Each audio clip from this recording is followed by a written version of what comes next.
Hello, Shushanim. I know you're heartbroken. I know you miss me badly.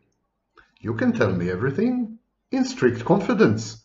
I'm a professor of psychology, and I'm the author of Malignant Self-Love, Narcissism Revisited. Back from my trips, you see, I'm suntanned and a lot more handsome than when I had departed. You can watch videos from my trip on my Instagram, Narcissism with Vaknin, one word. So today we're going to discuss identity. Identity? Is there such a thing at all? Is it real? Or is it a confabulation by psychologists as deranged as I am? Is identity simply a convenient organizing principle?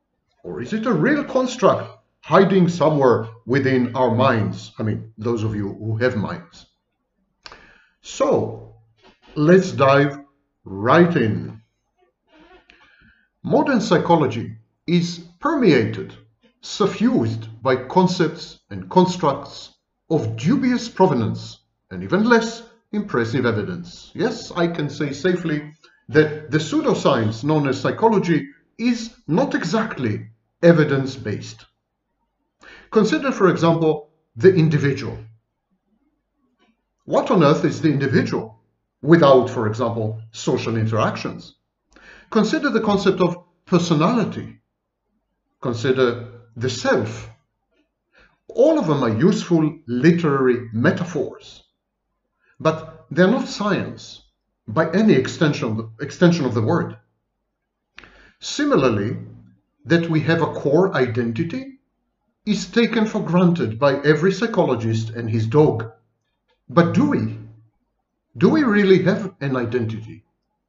Identity diffusion and identity disturbance are perceived widely as real. They're actually seeped into, they kind of infiltrated and insinuated themselves into various diagnostic criteria. But like the internet, yes, like the internet, the brain is a distributed network. The brain is decentralized. The brain has built-in redundancies. Those of you who have brains know what I'm talking about. Why would our brain-based psychology be any different? If the brain is decentralized, if the brain is redundant, why would the psychology that is kind of the software that runs on the hardware, why would the psychology be different? A far more realistic model of consciousness and mind would revolve around a cloud, yes, a cloud of self-states with permeable partitions which allow for frequent exchanges of information, emotions, and cognitions. And these self-states are probably organized in scheme-like lattices. I suggest that we don't have identities actually. We have assemblages of self-states. But identity had been in use for at least 400 years. So I think I owe it some respect, at least in the sense that I should attempt to deconstruct it. Bear with me. It's going to be a bumpy ride with some Vaknin. And as a takeoff point, I would like to recommend the movie The Ghost in the Shell, just an animated feature. I've just watched it recently with a newly minted good friend. But there's another movie, I think, which deals much more directly with the issue of identity, and it's the movie Shattered. Shattered, 1991 movie. In this movie, there's a guy, character, protagonist, his name is Dan Merrick. He survives an accident, and he develops total retrograde amnesia regarding his past. His battered face is reconstructed by plastic surgeons, and with the help of his loving wife, he gradually recovers his will to live. But Dan Merrick never develops a proper sense of identity. It is as though he is constantly ill at ease in his own skin. As the plot unravels, Dan is led to believe that he may have murdered his wife's lover, Jack. This thriller, Shattered, 1991, offers additional twists and turns. But throughout the entire movie, we face a single paramount question. Dan has no recollection of having ever been Dan. He has no recollection or experience of being Dan. Dan does not remember murdering Jack. It seems as though Dan's very identity had been erased by the accident. And yet Dan is in sound mind. He can tell right from wrong. Should Dan be held morally, and as a result perhaps legally as well? Should he be held accountable for Jack's murder? Would the answer to this question still be the same had Dan erased from his memory only the crime, but recalled everything else in an act of selective dissociation? Do our moral and legal accountability and responsibility spring from the integrity of our memories? If Dan were to be punished for a crime he doesn't have the faintest recollection of having committed, would he feel horribly wronged? Wouldn't he be justified in feeling that he is wronged, that he is mistreated?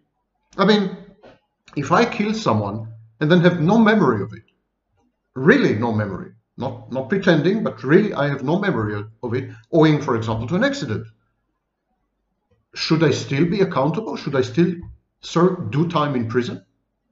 What about killing someone in a stupor?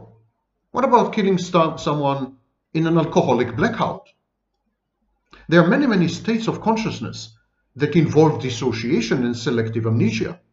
Hypnosis, trance and possession, hallucination, illusion, memory disorders like organic or functional amnesia, depersonalization disorder, dissociative fugue, dreaming, psychosis, post-traumatic stress disorder, and drug-induced psychomimetic states.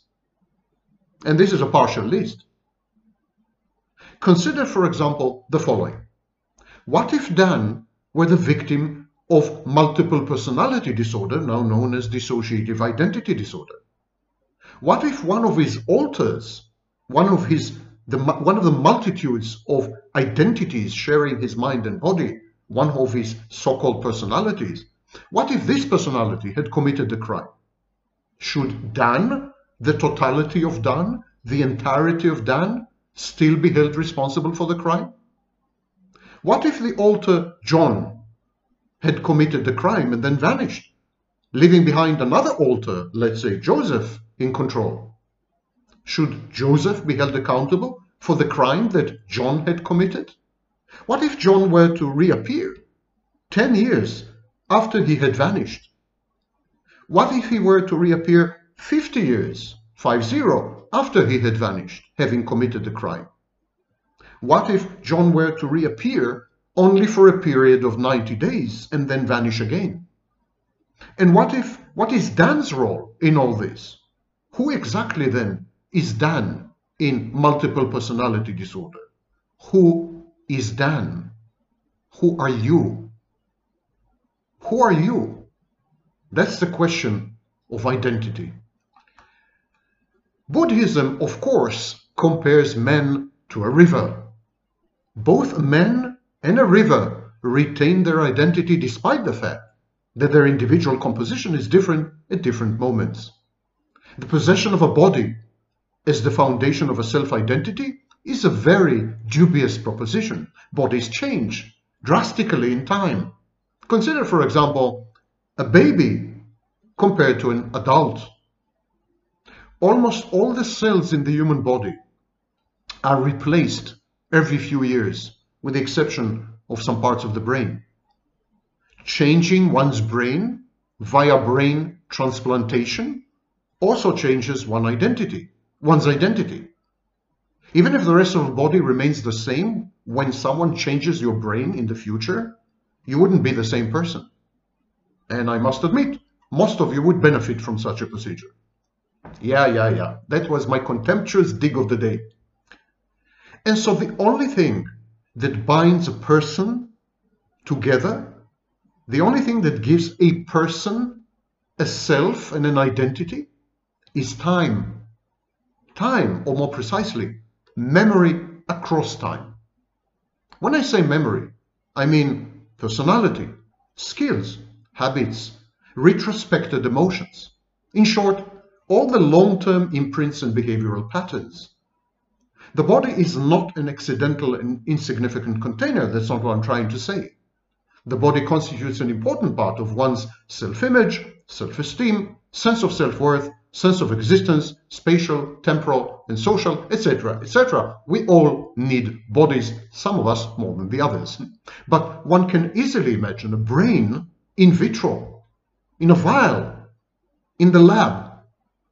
And this brain, bodiless brain, would have the same identity as when it had resided in a body.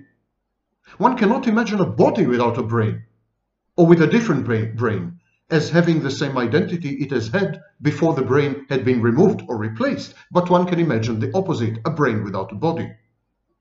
What if the brain in vitro, in the above example, the brain in the laboratory, in a vial, what if this brain could not communicate with us at all? Would we still think that this brain possessed a self, or is possessed of a self? In other words, is the very concept of self critically dependent on the ability to communicate? The biological functions of people in coma are maintained, but do they have an identity? Do they have a self? And if yes, why do we pull the plug on people in vegetative states so often? It would seem, as it did, for example, to Locke, the philosopher Locke, it would seem that we accept that someone has a self-identity if A, he has the same hardware as we do, notably a brain, and B, he communicates his humanity and his humanly recognizable and comprehensible inner world. He communicates this to us and manipulates his environment. We accept that a person has a given, the same continuous self-identity, if C, he shows consistent intentional, willed, volitional patterns, and has memory in doing so, and B, for a long period of time. So there's a series of cumulative conditions. For us to accept that someone has an identity, he needs to be exactly like us. The resemblance is critical. The similarity is crucial. Let's go through these four conditions again. For someone to be perceived as having an identity, he must have a brain, the same hardware that we do. He must communicate his humanly recognizable and comprehensible inner world to us and manipulate his environment.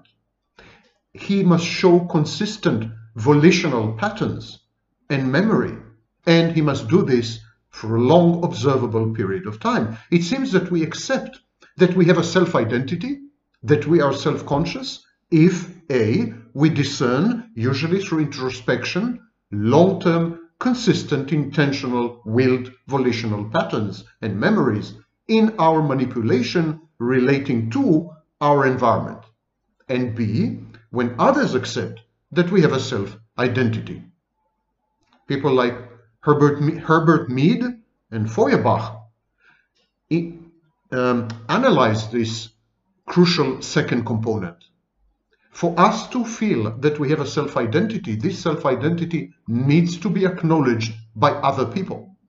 If all other people around you had behaved as though you don't exist, as though you are transparent, you would not feel that you exist. You would feel that you have no identity. You would feel that you are slowly evaporating, disappearing, an invisibility cloak. Dan, remember Dan? The accident-prone protagonist in the movie? Dan probably has the same hardware as we do, the brain. He communicates his humanly recognizable and comprehensible inner world to us, which is how he manipulates us and his environment. And so Dan clearly has a self-identity. But Dan is inconsistent. His intentional, willed, volitional patterns, his memory, they are incompatible with the intentional patterns and the memory demonstrated by Dan before the accident. There's a Dan before the accident and a Dan after the accident, and they're utterly incompatible. Though Dan clearly is possessed of a self-identity, we cannot say that he has the same self-identity that he had possessed before the crash. In other words, we cannot say that he, indeed, is Dan. Dan himself does not feel that he has a self-identity at all. Dan discerns intentional willed patterns in his manipulation of his environment, but owing to his amnesia, Dan cannot tell if these patterns are consistent or long-term. In other words, Dan has no memory. I recommend that you watch my lecture, Identity and Memory. It's a university lecture, but still accessible. The lecture is available on my YouTube channel. Identity and memory, these are two sides of the same coin. They may even be synonyms. Moreover, in the case of Dan, other people do not accept him or regard him as Dan. They have their doubts whether he is really Dan, because they have no memory of Dan, as he is after the crash. So the interim conclusion, having a memory is a necessary and sufficient condition for possessing a self-identity. And yet, resorting to memory to define identity may appear to many people to be a circular, tautological argument. When we postulate memory, don't we already presuppose the existence of a remembering agent with an established self-identity? I mean, who is doing the remembering? Someone with an identity.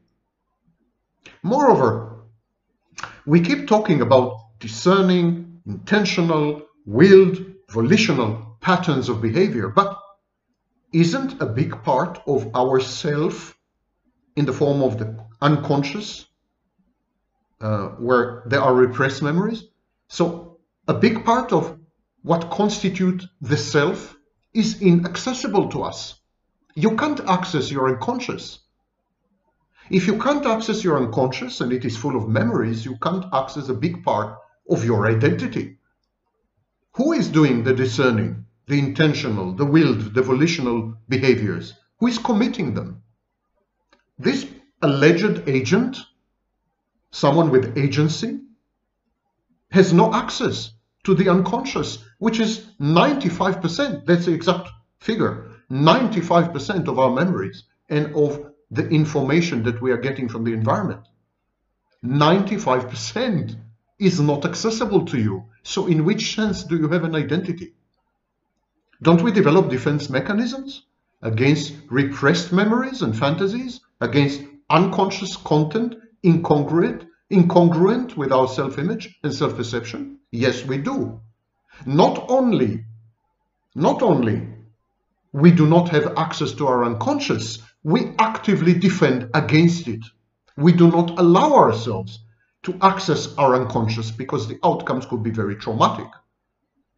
Even worse, this hidden, inaccessible, dynamically active part of our self is thought to be responsible for our recurrent discernible patterns of behavior. In other words, it's the unconscious that very often determines your behavior, not your will, not your volition, not your conscious part.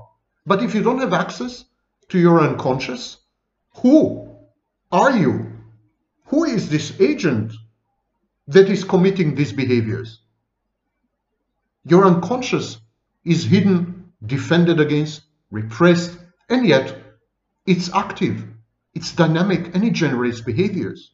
In which sense are these behaviors yours? How can you own these behaviors if you don't have access to the part of you that is generating them? The phenomenon of post-hypnotic suggestion seems to indicate that this may indeed be the case.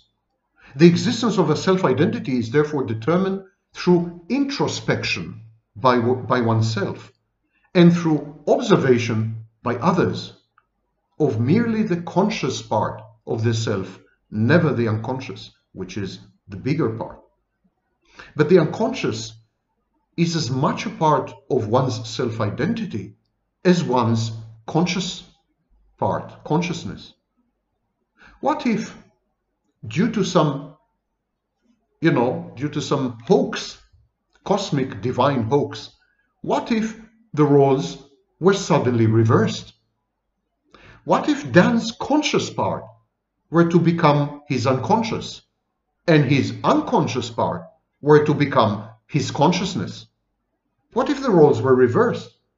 What if all his conscious memories, drives, fears, wishes, fantasies, and hopes were to become unconscious, while his repressed memories, drives, etc., were to become suddenly conscious? Would we still say that it is the same Dan and that he retains his self-identity as he had before? The reversal? I doubt it. Not very likely. And yet, Dan's unremembered, inaccessible, unreachable unconscious, for instance, the conflict between his id and his ego, to use Freudian terms, they determine his personality and self-identity. The main contribution of psychoanalysis and later psychodynamic schools is the understanding that self-identity is not a fixed entity. It's a dynamic, evolving, ever-changing construct, and not a static, not an inertial, not a passive entity. It casts doubt over the meaningfulness of the question with which we ended the exposition. You remember what we asked? What I asked? Who exactly then is Dan? The question is meaningless.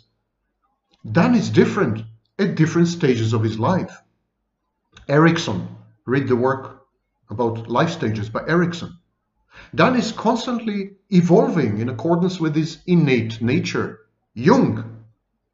Dan is progressing and changing according to his past history. Adler, drives, Freud, cultural milieu, Horney, and upbringing, Klein, Winnicott. Murray said that needs, psychological and other needs, determine identity.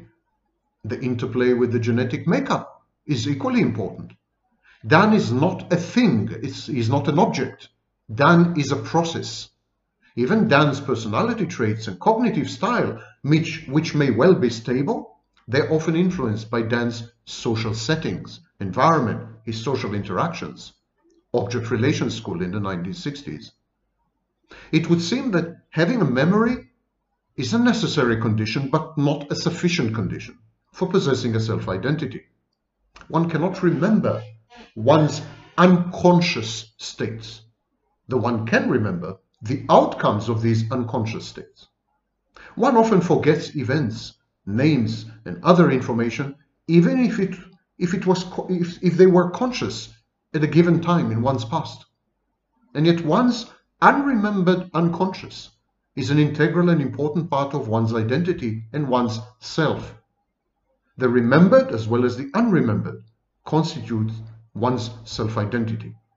Hume, the philosopher, said that to be considered in possession of a mind, someone needs to have a few states of consciousness linked by memory in a kind of narrative or personal mythology.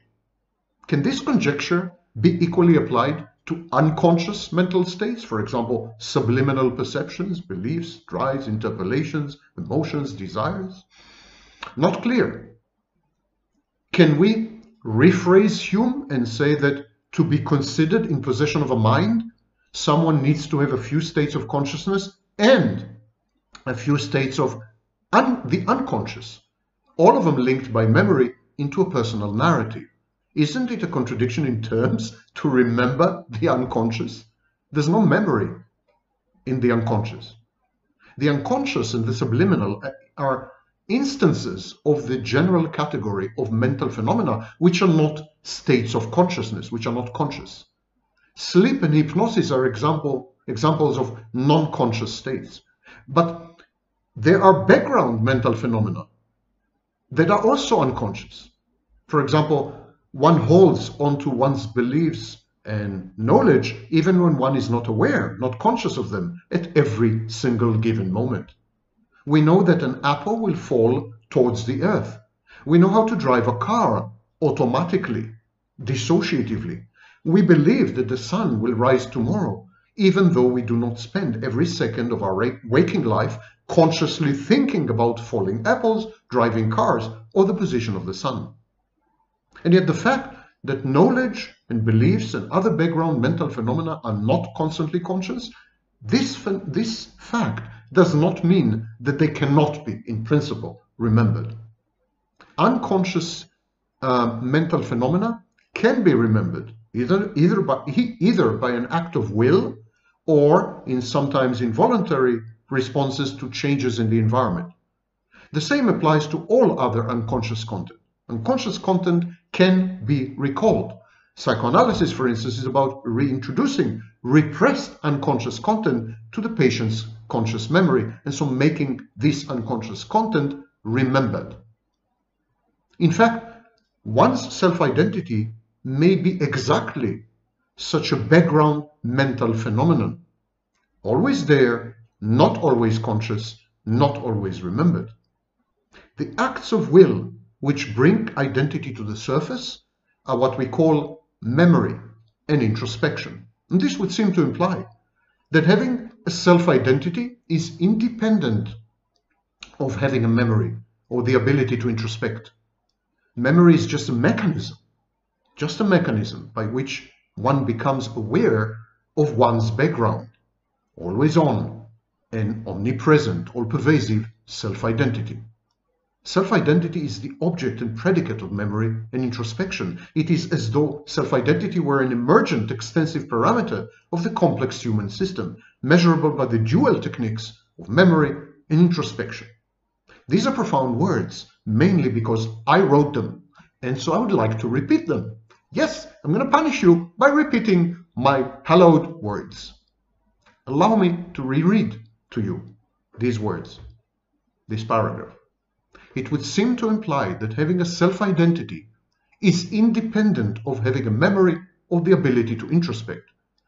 Memory is just the mechanism by which one becomes aware of one's background, always on, omnipresent, all-pervasive self-identity.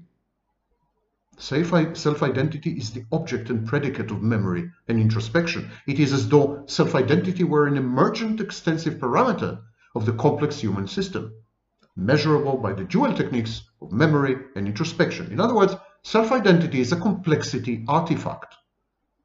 We therefore have to modify our previous conclusions. Having a memory is not a necessary, nor is it a sufficient condition for possessing a self-identity. But if this is the case, we're back to square one.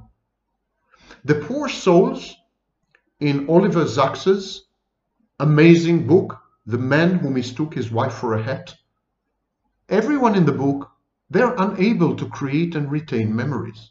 They occupy an eternal present with no past. They are unable to access or invoke their self-identity just by remembering it. Their self-identity is unavailable to them via introspection, though it is available to those who observe them for many years. But do we doubt that they have a self-identity? No, it exists for sure. Therapy often succeeds in restoring pre-amnesiac memories and self-identity. Self-identity is not only always on, it's not only all-pervasive, but it is also incorrigible. In other words, no one, not an observer, not the person himself, no one can disprove the existence of a self-identity. No one can prove that a report or a self-report about the existence of his or someone else's self-identity is mistaken. In other words, we cannot falsify self-identity, and therefore it is not a prediction by a theory. It's not linked to any theory.